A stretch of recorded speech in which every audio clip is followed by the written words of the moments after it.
सो hey guys, मेरा नाम है विशाल और आप देख रहे हैं the power slam network. So guys, सबसे पहले तो I am very very sorry, क्योंकि मैं 2 महीने के आसपास से शायद वीडियो नहीं डाल पा रहा था, क्योंकि मेरे को कुछ पर्सनल इश्यूज़ थे। मेरी सर्जरी हुई थी, इस वजह से मैं एबल नहीं था वीडियो डालने के लिए। So guys, road to WrestleMania का टाइम चल रहा है और इतना बड़ा जो मैंने मिस आउट किया है, तो उसके लिए मैं आपसे माफ़ी चाहता हूँ। सो गाइज़, बात करते हैं आज हुई मंडे नाइट रॉ की। सबसे पहले जो हमारे मंडे नाइट रॉ की जो शुरुआत करते हैं वो करते हैं गुंथर रिंग में आते हैं और माइकल कोल उनका जस्ट इंटरव्यू ले रहे होते हैं कि माइकल कोल उनको बोलते हैं कि जो लास्ट वीक जे ऊसो ने बोला कि वो गुंथर से नहीं डरते। सो इस पर गुंथर कहते हैं कि पिछले हफ्ते जे ऊसो आया और उसने मेरी आंखों में डालकर बोला कि वो मुझसे नहीं डरता, लेकिन मैं क्राउड को बता दूं कि जे ऊसो सिर्फ बकवास करता है। जब से मैंने इस कंपनी में कदम रखा है, मैंने इस कंपनी को सब कुछ दिया है, मेरा समय, मेरा सब कुछ। इस बीच जो चैंट लग रहे होते हैं वो हीट के चैंट लग रहे होते हैं। गुंथर बोलते हैं कि मैंने ही तुझे लड़ने के लिए उत्तेजित किया और मैंने ही तेरा आत्मविश्वास बढ़ाया है लड़ने के लिए, लेकिन ये सब मैटर नहीं करता। रेसलमेनिया में तू ही हारेगा और तू ही मेरे तलवे चाटेगा। सो गाइस, यहाँ पर आप देख सकते हैं कि गुंथर कितनी डीप लाइंस बोल रहे हैं। पूरा सेगमेंट था ना, ये इतना इंटरेस्टिंग था कि आज गुंथर की आंखों में देखने में ऐसा लग रहा था कि गुंथर की आंखों में एक डर भी था और एक उनकी आंखों में गुस्सा भी था कि उनका अपोनेंट अब उन पे भारी पड़ने वाला है। तभी गुंथर ने पिछले 2 हफ्ते पहले जो उन्होंने जिमी ऊसो की जो ठुकाई करी थी, तो उस पर गुंथर ने कुछ बोला कि उन्होंने कहा कि जैसे कि मैंने जिमी ऊसो के जब मैं खून में नहाया, वैसे ही मैं तेरा हल करूँगा रेसलमेनिया में, और मैं बहुत एक्साइटेड हूँ उस दिन के लिए जब मैं रेसलमेनिया में तुझे तोड़ूंगा और हराऊँगा और रहूँगा इन लोगों का वर्ल्ड हैवीवेट चैम्पियन। इतना कहकर गुंथर वहाँ से निकल जाते हैं। और जो नेक्स्ट मैच हमें जो देखने को मिला वो था Bayley versus Liv Morgan. Liv Morgan के कॉर्नर से थी रकेल रॉड्रिगेज और वहीं बेली के साथ थी लायरा वल्केरिया। तो गाइस, मैं इनकी स्टोरी लाइन जो चल रही है, मैं उससे बिल्कुल भी कनेक्ट नहीं कर पा रहा हूँ, लेकिन जो इन्होंने मैच में परफॉर्म करके दिया है ना, वो एक नंबर था यार। आप रिंग के अंदर देख लो या रिंग के बाहर देख लो, एकदम बढ़िया बढ़िया इतने शार्प मूव्स इन्होंने लगाए ना कि भाई, जो बाहर पटकना, अंदर पटकना, रिंग के बाहर इनका फाइट करना, भाई एक नंबर। लेकिन इस मैच के अंदर ना, आज मेरे को जो एक चीज़ अच्छी लगी ना, वो थी कि जैसे जो लिव मॉर्गन और रकेल रॉड्रिगेज जो चीटिंग करके मैच जीती है ना, जो बेईमानी करके जो मैच जीती है, आज उसी को ही दोहराया है यहाँ पर बेली के साथ लायरा वल्केरिया ने, जब लास्ट मोमेंट पे रोल अप करके बेली ने इस मैच को अपने नाम किया। मैं आपको रिकमेंड ज़रूर करूँगा, जब आप आज की मंडे नाइट रॉ देखोगे तो इस मैच का फिनिश ज़रूर देखना यार, बहुत इंटरेस्टिंग था। इसके बाद जो हमें नेक्स्ट मैच देखने को मिला वो था Julius creed versus Rey Mysterio. Guys, इस मैच के अंदर भी हमको सेम स्पॉट देखने को मिला जैसे कि हमें लास्ट मैच बेली वर्सेस लिव मॉर्गन के मैच में देखने को मिला था इंटरफेरेंस के दौरान। वही मैच के दौरान जब रे मिस्टीरियो रिंग के टॉप पर चढ़ के जंप करने वाले होते हैं, तो जो चैट गेबल है वो रे मिस्टीरियो का पैर खींच देते हैं और जो जूलियस क्रीड है वो उनको रिंग के टॉप पर चढ़ के सुप्लेक्स लगाने जा रहे होते हैं। वहीं ड्रैगन ली आकर जूलियस क्रीड का पैर खींच के नीचे गिरा देते हैं और रेफरी इस चीज़ को देख लेते हैं और रेफरी ही इन दोनों टीमों को बाहर का रास्ता दिखा देते हैं। लेकिन इसके बाद मैच कंटिन्यू रहता है। मैच के दौरान इंटरफेरेंस करने के लिए अमेरिकानो बीच में आते हैं, भाई अमेरिकानो आते हैं, लेकिन रे मिस्टीरियो जूलियस क्रीड को धक्का मारते हैं, अमेरिकानो रिंग के जाते हैं बाहर। इसी दौरान रे मिस्टीरियो ने इस मैच को अपने नाम किया, लेकिन वहीं अमेरिकानो का हमला जो है रे मिस्टीरियो पर कंटिन्यू रहता है। उसी दौरान हमें ड्रैगन ली देखने को मिलते हैं, लेकिन यहाँ पर जो क्रीड ब्रदर्स और अमेरिकानो हैं, उन्होंने यहाँ पर LWO को अच्छी तरीके से धो दिया है आज के इस मैच के एंड के बाद। और next match AJ Styles versus Carrion Kross. Guys, ये मैच जो ऐसा लगता है ना कि जो पुरानी यादें ताज़ा नहीं कर देते हैं, ऐसा मैच था ये। जैसे एडी गुerrero पहले के टाइम पे जो चीटिंग करके मैच जीते थे ना, कुछ वैसा ही लगा इस मैच में मेरे को, क्योंकि आज कैरन क्रॉस ने इस मैच में कुछ ऐसी हरकत कर दी ना कि वो सच में यार सीरियस भी लग रहा था और नाटक भी लग रहा था। क्योंकि जब कैरन क्रॉस को रिंग की तरफ धकेला एजे स्टाइल्स ने, तो उन्होंने एक ऐसा बहाना किया जैसे कि उनके पैर में सच में सीरियस इंजरी हुई, लेकिन भाई वो नाटक कर रहे थे। उन्होंने उसी दौरान पंच मारा उनकी चेस्ट की तरफ एजे स्टाइल्स की। रेफरी भी हैरान थी भाई कि ये बंदा कितनी तगड़ी एक्टिंग कर रहा है। भाई कैरन क्रॉस को ना भाई, अगर सच में इनकी अच्छी बुकिंग हो ना, तो ये भाई बहुत बढ़िया हो सकता है WWE के लिए। बाकी इसके बाद एजे स्टाइल ने फिनोमिनल फोरआर्म लगा के इस मैच को अपने नाम किया, लेकिन उसके बाद आए लोगन पॉल आते हैं, अपनी एंट्री करते हैं और बोलते हैं कि भाई एजे स्टाइल्स को वो कॉन्ग्रेचुलेट करते हैं, लेकिन क्राउड उनको बू करता है। तो बोलते हैं भाई बू क्यों कर रहे हो, मैं तो सिर्फ कॉन्ग्रेचुलेट करने के लिए आया हूँ एजे स्टाइल्स को, और इनकी इस इतनी बड़ी विजय के उसमें जो रेसलमेनिया में हमारा मैच होने वाला है, हम इससे बहुत पैसा बना सकते हैं। वो एजे स्टाइल्स को ऐसा कहते हैं, और वो एक वीडियो पैकेज भी दिखाते हैं अपनी जो उनकी पूरी जर्नी रही है रेसलमेनिया और मैचेस वगैरह, और PLA के जो इवेंट्स जो उन्होंने किए हैं। तो उसके बाद फिर एजे स्टाइल्स रिंग में आने के लिए उनको लड़ने के लिए बोलते हैं, लेकिन पीछे से कैरन क्रॉस उन पर अटैक करने की तैयारी पे होते हैं। लेकिन एजे स्टाइल्स भी हमारे भाई फिनोमिनल है भाई, उन्होंने तो उल्टा ही कैरन क्रॉस को धोया, लेकिन और उसके बाद एंट्री कर ली और लोगन पॉल ने रिंग में, उन्होंने लोगन पॉल को भी धोया और कैरन क्रॉस को भी धोया। उन्होंने तो पहले साइड लगाया कैरन क्रॉस को, उसके बाद वो भाई जैसे ही मूव करते हैं लोगन पॉल की तरफ, उसी दौरान लोगन पॉल ने उनके मुंह पे वन लकी पंच लगा दिया और भाई एजे स्टाइल को कर दिया ढेर। तो भाई मैं तो यहाँ पर बहुत एक्साइटेड हूँ इस मैच को देखने के लिए कि इन दोनों में से कौन जीतने वाला है। दिल से कहूँ तो भाई मेरे दिल के हिसाब से जीतना चाहिए वो है एजे स्टाइल्स, लेकिन कैरेक्टर वाइज अगर मैं बोलूँ जो मेरे को बढ़िया लग रहा है इस वक्त, वो है लोगन पॉल। बाकी आप लोगों के थॉट्स क्या है मुझे कमेंट में ज़रूर बताना, और प्लीज़ वीडियो बनाने में बहुत मेहनत लगती है, तो यार प्लीज़ वीडियो को लाइक एंड शेयर ज़रूर करना और चैनल को सब्सक्राइब ज़रूर कर लो ऐसी और इंटरेस्टिंग वीडियोस के लिए।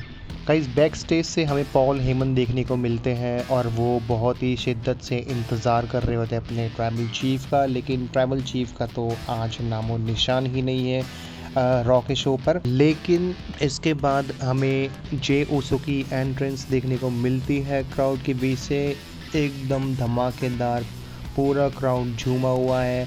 जे ओसो अनाउंसर टेबल पे चढ़ते हैं, माइक लेते हैं, चश्मा उतारते हैं, कुछ बोलने आते हैं, लेकिन माइक दोबारा नीचे रखते हैं, चश्मा पहनते हैं, दोबारा से म्यूज़िक हिट करवाते हैं, फिर से एंट्री करवाते, फिर से थोड़ा सा इंजॉय करते हैं। उसके बाद माइक बंद होता है, वो सीधा शॉट, उसके बाद म्यूज़िक बंद होता है, माइक हाथ में लेते हैं और वो सीधा शॉट लेते हैं गुंथर के ऊपर। वो बोलते हैं कि रेसलमेनिया में मतलब इसको तोड़ूंगा फोड़ूंगा, नया चैम्पियन बनूंगा। माइक को नीचे रखते हैं, चश्मा पहनते हैं, वापस से जब क्राउड के बीच में जा रहे होते तो वहाँ पर आज मैंने कुछ एक ना ऐसी चीज़ को देखा कि मतलब मैंने ऐसे इंसान को देखा जो बंदा हमारे बीच नहीं है, लेकिन उसकी फील आ गई आज देख के, क्योंकि भाई वहाँ पर एक वो बंदा जो था ना, उसने पूरा गियर जो है ब्रे वाइट का जो द फील्ड वाला गिमिक था, पूरा वो ही उसने आउटफिट, वही मास्क, वही बेल्ट पूरा पहना हुआ था। और भाई उस बंदे की जो बियर्ड थी सेम टू सेम, पूरा कैरेक्टर वो द फील्ड का लग रहा था। भाई एक टाइम के लिए मुझे ऐसा लगा कि सच में द फील्ड का कोई कैरेक्टर खड़ा है वहाँ पे, लेकिन वो एक्चुअल में शायद क्राउड ही था, कोई फ़ैन ही था। लेकिन यार इतना भी क्या, मतलब उस बंदे का फिगर आप देखना कि आपको लगेगा कि हाँ भाई वाकई में वो फील्ड ही है। और उसके बाद हमें बैक स्टेज से ब्रॉन ब्रेकर देखने को मिलते हैं। कैथी केली उनसे पूछती है कि अपनी टाइटल डिफेंड के बारे में उनसे कुछ क्वेश्चन करती है। जैसे ही ब्रॉन ब्रेकर बोलने लगते हैं अपने टाइटल डिफेंड के बारे में रेसलमेनिया में, तभी उनके ऊपर अटैक कर दिया जजमेंट डे ने भाई, और कोई छोटा मोटा अटैक नहीं, बहुत तगड़ा। उनको खूब बुरी तरीके से उठा के फेंका उनको बॉक्सेस के ऊपर। नेक्स्ट मैच था वो था पेंटा वर्सेस फिन बैलर। गाइज मैं मैच के एकदम एंडिंग पे जाना चाहूँगा। मोमेंट ऐसा था कि जब पेंटा मैच को फिनिश करने की कगार पे होते हैं, जब वो अपने फिनिशर की तरफ जा रहे होते हैं, तभी वहाँ पर इंटरफेरेंस के लिए आ जाते हैं कार्लिटो। जब इंटरफेरेंस कर रहे होते हैं कार्लिटो, तो रोल अप के ज़रिए फिन बैलर जो पेंटा को है पिन करने की कोशिश करता है, लेकिन वो किक आउट कर देता है। तभी वहाँ पर म्यूज़िक हिट होता है ब्राउन ब्रेकर का। गाइज वहाँ पर मोमेंट जो था ना, वो देखने वाला था कि कार्लिटो जब ब्राउन ब्रेकर को देखते हैं तो उनको शायद वही लास्ट वीक जो मंडे नाइट ड्रॉप इनको उन्होंने स्पेयर खाया था, वो वाला शायद उनको मोमेंट याद आ गया भाई। उसको देख के भाई कार्लिटो है रिंग के अंदर घुस जाते हैं और ब्राउन ब्रेकर भागते हुए आते हैं, वो सीधा फिन बैलर पर अटैक करता है और मैच हो जाता है डिस्क्वालीफाई। भाई वो उसके बाद जजमेंट डे के सारे मेंबर्स आके उन पर अटैक करते हैं, लेकिन भाई उन्होंने ब्राउन ब्रेकर ने वहाँ पर दोनों को स्पेयर हिट किया। डोमिनिक मिस्टेरियो और कार्लिटो दोनों को उन्होंने उड़ के जो स्पेयर लगाया ना भाई, वो बहुत इंटरेस्टिंग था रिंग के अंदर। उसके बाद वो जो है स्पेयर मारने की पोजीशन पे होते हैं सीधा पेंटा के ऊपर, लेकिन पेंटा ने उनको वहाँ पर 3 से 4 बार सुपर किक हिट की और सीधा रिंग से बाहर फेंका और रिंग के टॉप पर चढ़ के उन्होंने जंप लगा दी। सभी को उन्होंने वहाँ पर ताश के पत्तों की तरह बिखेर दिया। और गाइस इसके बाद हमें बैक स्टेज से जो सबसे इंटरेस्टिंग इस रॉ का जो मुझे पार्ट लगा, क्या मतलब इसको क्या कोरियोग्राफ किया गया होगा यार। देखो WWE तो स्क्रिप्टेड होती है, लेकिन इस स्टोरी लाइन के अंदर भाई मैं इतना डीप हूँ ना भाई। गाइज इसमें क्या होता है कि भाई पॉल हेमन बाहर बैठ के अपने ट्राइबल चीफ का वेट कर रहे होते हैं, लेकिन जो CM पंक है वो आ जाते हैं पॉल हेमन के पास और वो आकर सीधा सीधा पूछते हैं पॉल हेमन से कि तुमको मेरी आंखों में क्या नज़र आता है। तो इस पर बोलते हैं पॉल हेमन की कल्ट ऑफ पर्सनैलिटी, लेकिन CM पंक बोलते हैं नहीं, तुम्हें दिखाई देगा मेरी आंखों में सच्चा दोस्त। इतने में ही भाई वहाँ पर गाड़ी आके रुकती है और ये सब खड़े होकर देख रहे होते हैं रोमन रेंस, हमारे ट्राइबल चीफ। और भाई वो देखकर उनको इतनी खुंदक आती ना कि भाई मेरा बंदा पॉल हेमन जो है वो CM पंक के साथ बैठा हुआ है। पीछे पीछे वहाँ पर पॉल हेमन जो है, उनकी जो यार उनकी एक्टिंग जो है ना, पॉल हेमन की जो उनका कैरेक्टर जो इतने डीप है ना, पॉल हेमन जो है पीछे पीछे लगे हुए हैं और माय ट्राइबल चीफ और रोमन रेंस अपने गुस्से में भाई चले जा रहे हैं। शो का मेन इवेंट रोमन रेंस आते हैं, पॉल हेमन पीछे पीछे आ रहे होते हैं। अपनी एंट्री करने के बाद रोमन रेंस रिंग के अंदर एंट्री करने के बाद खड़े हैं भाई। पॉल हेमन माइक ले खड़े, लेकिन आज पॉल हेमन ने जब रोमन रेंस के लिए माइक ले खड़े थे तो रोमन रेंस ने पॉल हेमन के हाथ से माइक नहीं लिया, उन्होंने हल्का सा धक्का दिया और उन्होंने बाहर से माइक लिया। ये थोड़ा इंटरेस्टिंग था देखने के लिए। और उसके बाद रोमन रेंस ने कहा सैक्रामेंटो एक्नॉलेज मी, और उस पर क्राउड का रिएक्शन भाई एकदम पीक पर था। हर बंदे का हाथ वी द वंस वाला जो होता ना, उंगली ऊपर करके से भाई एक बंदे का हाथ आसमान छू रहा था। क्राउड है पूरा भाई OTC के चैंट लगा रहा था, रोमन रेंस वाला गाना गा रहा था। तो इस पर फिर रोमन रेंस बोलते हैं कि ये पूरा जहान जानता है कि भाई किस तरीके से तुमको अपने ट्राइबल चीफ को एक्नॉलेज करना है। सारा क्राउड जानता है कि कौन अपने ट्राइबल चीफ को धोखा दे रहा है। वो सीधा शॉट पॉल हेमन के ऊपर ले रहे थे। फिर वो पॉल हेमन से पूछते हैं कि भाई वाइज मैन तुमने क्यों मुझे धोखा दिया। इस पर आज पॉल हेमन को भाई क्राउड ने UFK के भी चैंट लगाए और रोमन रेंस जो है बोलते हैं कि क्राउड को कि थोड़ा लाउडली बोलिए, आज मेरा वाइजमैन सुन नहीं पा रहा है। इसके बाद पॉल हेमन के पास कुछ बोलने को होता नहीं है, लेकिन फिर भी पॉल हेमन बोलते हैं कि माय ट्राइबल चीफ, मैंने आपको कोई धोखा नहीं दिया, मैंने सिर्फ आपके ऊपर फेवर किया, मैंने सिर्फ जो फेवर था उसका पालन किया। इस पर रोमन रेंस कहते हैं कि सैक्रामेंटो मैं बहुत कंफ्यूज हूँ कि मतलब वो यही कहना चाहते हैं कि भाई ये किस फेवर के बारे में बात कर रहा है, कि मैं नहीं चाहता था कि भाई मुझे कोई वॉर गेम्स में कोई ज्वाइन करे। इतने में ही भाई वहाँ पर म्यूज़िक हिट होता है सेथ फ्रिकन रॉलिंस का। और गाइज आज जब सेथ रॉलिंस की जब एंट्री हुई ना, तो आज आप सेथ रॉलिंस का गियर देखना जो उन्होंने आज उन्होंने ड्रेस पहनी हुई थी वो थोड़ी थोड़ी सिमिलर थी शील्ड के आउटफिट से, क्योंकि आज वो पूरी मैच कर रही थी शील्ड के आउटफिट से। तो आज ऐसा लगा गया कि आज के शो पर थोड़ा थोड़ा शील्ड के मोमेंट को टीज़ किया गया।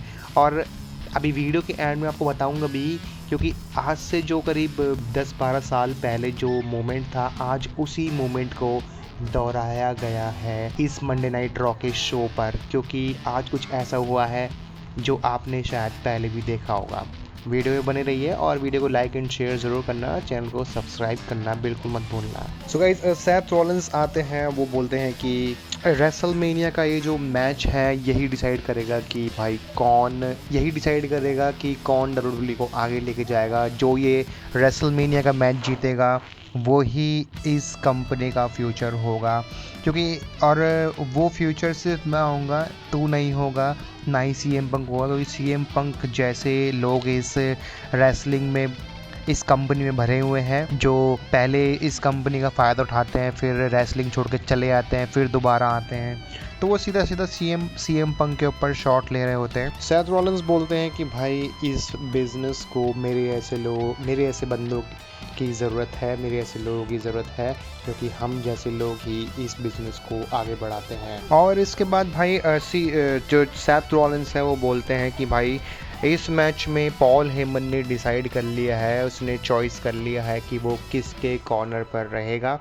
मतलब कि आज के मैच में आज के इस सेगमेंट में जो सेथ रॉलिंस है उन्होंने सीधा आग लगाने की कोशिश करी थी रोमन रेंस और पॉल हेमन के बीच में।